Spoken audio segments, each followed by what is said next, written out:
وابصة بن معبد أن رسول الله صلى الله عليه وسلم قال يا وابصة جئت تسأل عن البر والإثم قلت نعم قال فجمع أصابعه فضرب بها صدره وقال استفتي نفسك استفتي قلبك ثلاثا البر ما اطمأنت إليه النفس واطمأن إليه القلب والإثم ما حاك في النفس وتردد في الصدر وإن أفتاك الناس رواہ احمد و دارمی۔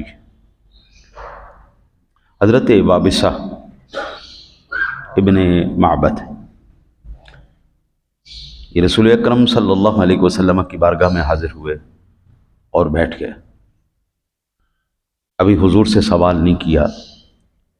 حضور سرور دو عالم صلی اللہ علیہ وسلم نے پوچھا وابصہ مجھ سے تم سوال کرنے کے لیے آئے ہو؟ جی یا رسول اللہ سوال کرنے کے لیے آیا۔ کیا تم مجھ سے نیکی اور بدی کے بارے میں سوال کرنے آئے ہو؟ جی یا رسول اللہ میں آپ سے نیکی اور بدی کے بارے میں سوال کرنے آیا۔ یاد رکھیں ابھی انہوں نے بتایا نہیں تھا، حضرت وابصہ خاموش بیٹھے ہوئے تھے۔ حضور نے خود ہی آپ ان کے دل پر نظر ڈالی اور پہچان لیا کہ یہ کس مقصد کے لیے آیا ہے سائل بن کے آیا ہے، اور سوال بھی کیا ہے وہ بھی حضور نے بتایا۔ پھر فرمایا آقا جی علیہ الصلوۃ والسلام نے اپنی 2 انگلیاں جمع فرمائیں، فرمانے کے بعد حضور نے ان کے سینے پر لگائیں، فرمایا اپنے دل سے فتویٰ لے، اپنے دل سے فتویٰ لے۔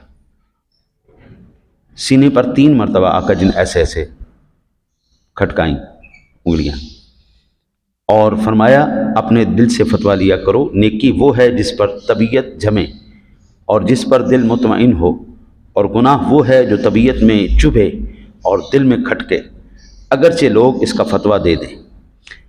اس کو امام احمد نے، امام دارمی علیہ رحمہ نے نقل فرمایا۔ یہاں سے ابتدائی طور پر 2-3 چیزیں واضح کرنا ضروری ہیں۔ نمبر 1، کائنات میں ہر چیز چھپی ہوئی ہے لیکن نگاہ نبوت سے کوئی شے نہیں چھپی ہوئی۔ دل کے اندر خیال ہونا، دماغ میں سوال ہونا، آج تک کوئی مشین نہیں پکڑ سکی۔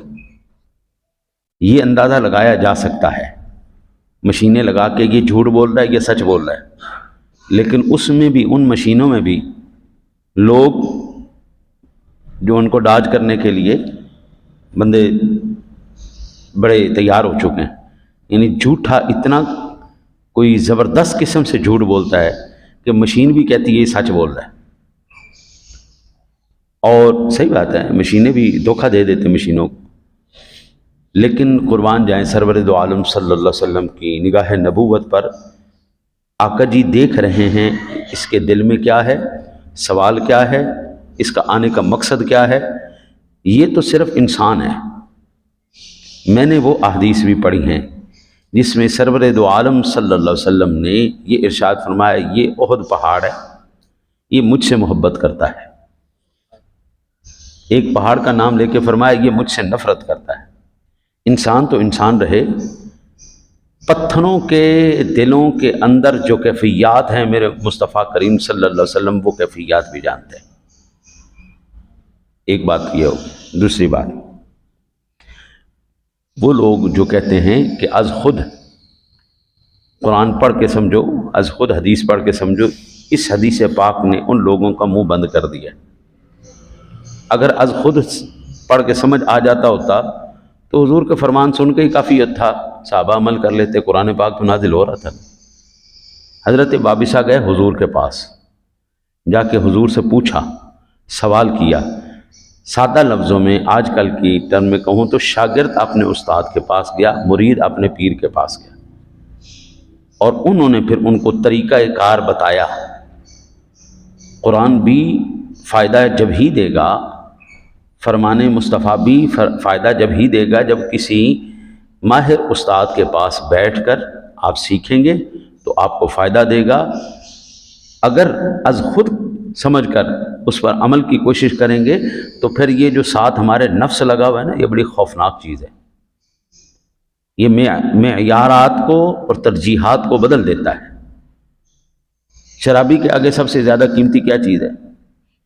شراب ہے۔ آپ جتنا مرضی اس کو سمجھائیں جی یہ جائز نہیں، وہ کہا کہ چل چل میرا دل کے اندر ٹھیک۔ چرسی، بھنگی، پاؤڈری، ٹیکے باز، یہ جتنے بھی نشے کرنے والے، ان سے اگر پوچھا جائے دل سے فتویٰ لے تو کہے گا میرا تے بڑا مطمئن ہے کہ میں ٹیکا لاواں۔ تو یہ معیار جو تھا نا ہر ایک کے لیے نہیں ہے۔ یہ جو سینہ کھڑکایا ہے نا حضور نے انگلی سے، یہ فیض ٹرانسفر کیا ہے، یہ سبق پڑھایا ہے۔ جیسے ہم کبھی کسی بچے کو کوئی خاص بات سمجھانا چاہیں نا تو اس کا کندھا پکڑ کے ہلاتے ہیں، او کاکا سمجھ آئی؟ ہم پکڑ کے کہتے ہیں او کاکا سمجھ آئی؟ آقا جی کی ذات بڑی، حضور نے سینہ ٹھوک کے نا فرمایا بیٹا یہ ہے معیار نیکی کا، میں تجھے سکھا رہا ہوں بتانے کے بعد نیکی کیا ہے برائی کیا ہے۔ اب ہم نے تمہیں اتنی تعلیم دے دی ہے بیٹا، اب جب کوئی تمہارے سامنے شے آئے گی تو تمہارا دل خود گواہی دے گا کہ حضور سرور دو عالم صلی اللہ علیہ وسلم کے فرامین کے مطابق، اللہ کے حکم کے مطابق یہ جائز ہے اور یہ ناجائز ہے۔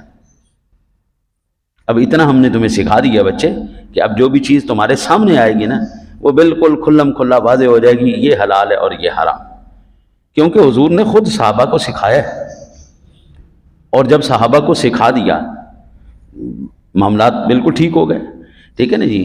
ایک وہ بندہ جو از خود دعویٰ کرتا ہے کہ میں عالم ہوں، وہ صحیح مسئلہ بھی کرے گا تو اس کا مسئلہ غلط ہے۔ ایک وہ جو علماء کی تربیت میں رہا، باقاعدہ ایک سلسلہ جو ہمارا ہے اس تربیت میں سے گزرنے کے بعد علماء نے اس کو کہا ہاں ٹھیک ہے اب تم جو ہے نا، اگر اس سے غلطی ہو جائے گی تو اب وہ علمی لحاظ سے کوشش کرنے کے بعد غلطی کر رہا ہے تو اللہ تعالیٰ اس کو معاف فرمائے گا، کیونکہ اس نے کوئی دو نمبری نہیں کی، اس نے اپنی طرف سے پوری ایمانداری کے ساتھ وہ مسئلہ کی۔ یا یوں کہہ لیں مجتہد اگر فتویٰ دے تو وہ غلط بھی ہو تو اللہ اس کو ایک اجر عطا فرماتا ہے، کیونکہ اس نے اجتہاد کیا، کوشش کی، کوشش کرنے کے بعد پھر وہ اس سے غلطی ہوئی، ٹھیک ہے نا جی، وہ کوشش کا اس کو ثواب اللہ ضرور، اور ٹھیک ہوتا ہے تو سبحان اللہ کیا بات ہے، اس کو دو گنا اللہ اس کا اجر عطا فرمائے گا۔ ایک تو بات کیا ہوگی۔ دوسری بات یہ ہے نفس کی تین اقسام ہیں، نفس لوامہ، نفس مطمئنہ اور نفس امارہ۔ سب سے خطرناک ترین نفس امارہ ہے، یہ سب سے خطرناک، یا میں سادہ لفظوں میں یوں کہوں تو آپ کے ساتھ ایک جن آپ کے ساتھ ہے جس کو ہم نفس امارہ کہتے ہیں، وہ جن ہر وقت کوشش یہی کرتا ہے کہ بغاوت کرو، نمک حرامی کرو، نافرمانی کرو، یہ کیا رکھا ہوا ہے، یہ سارا چھوڑو، نمک حرامی کرو، گالم گلوچ کرو، یہ سارا سلسلہ یہ نفس امارہ کرواتا ہے۔ پھر نفس لوامہ، وہ انسان کو ملامت کرتا ہے، کتنا بے شرم آدمی ہے یار، کو حیا کو ہاتھ مار۔ پھر جب انسان توبہ کر لیتا ہے یہ ہے نفس مطمئنہ، جب انسان توبہ کر کے سیدھے راستے پہ چل پڑتا ہے یہ نفس مطمئنہ ہے۔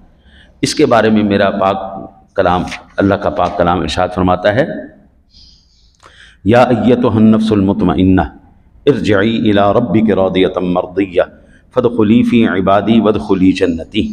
اب یہاں سے یہ بات پتہ چلی اس حدیث پاک سے کہ عام بندے کو اس بات کی اجازت نہیں ہے کہ وہ خود فیصلہ کرتا پھرے کہ حلال کیا ہے اور حرام کیا ہے۔ عام بندے کے لیے کیا حکم ہے؟ علماء سے سوال کرے اور جو وہ بتائیں اس پر عمل کرے۔ مجتہد کے لیے یہ ہے کہ وہ اجتہاد کرے۔ صحابہ کرام علیہ رضوان مجتہد تھے، ان کو یہ مقام، یہ تربیت، یہ تعلیم حضور نے خود ارشاد فرمائی تھی، وہ فیصلہ کر سکتے تھے، لیکن ہم نہیں ہیں۔ ہمارے لیے حکم کیا ہے؟ ہمارے لیے حکم ہے علماء کے پاس جائیں، سوال کریں اور اس پر عمل کریں۔ کل قیامت والے دن کوئی ہم سے پوچھ نہیں ہوگی، ہم سے اتنا پوچھے گا عمل کیا تھا؟ جی۔ کیسے عمل کیا تھا؟ یا اللہ علماء ہمارے پاس تھے، ہم نے ان سے پوچھا، ہم نے اس پہ عمل کیا۔ اللہ وحدہ لا شریک اس دن ہمیں سرخرو فرما دے گا۔ دعا کرو اللہ تعالیٰ آپ کو مجھے عمل کی توفیق